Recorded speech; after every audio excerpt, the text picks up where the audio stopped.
Understanding heavy implantation bleeding. Hello and welcome to our video. Today, we'll be discussing a common topic that many women experience yet often find perplexing: heavy implantation bleeding. We'll discuss what it could indicate and how long it typically lasts.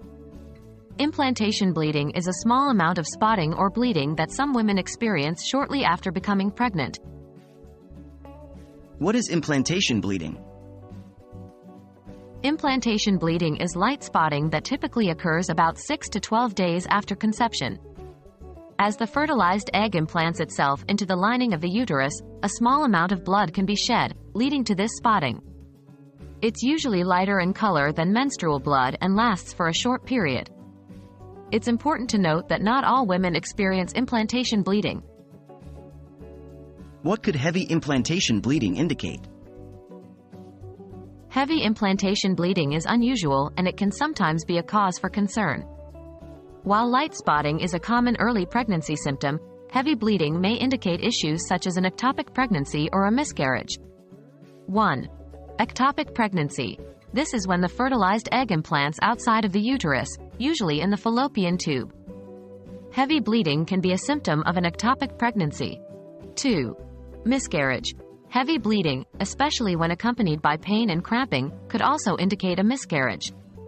However, do not self-diagnose these conditions based on heavy bleeding alone. Always consult with a healthcare professional if you experience heavy bleeding during pregnancy. How long does implantation bleeding usually last? Typically, implantation bleeding lasts from a few hours to a couple of days. However, every woman's body is different, and the duration can vary. If the bleeding continues for several days, becomes heavier, or is accompanied by other symptoms like pain or cramping, it's crucial to seek immediate medical attention. In conclusion, while implantation bleeding is a common early sign of pregnancy, heavy bleeding may potentially indicate more serious conditions such as an ectopic pregnancy or a miscarriage. It's always important to consult with a healthcare professional if you're concerned about heavy bleeding. We hope this video has been helpful in understanding the nuances of heavy implantation bleeding. Stay safe and remember, your health comes first.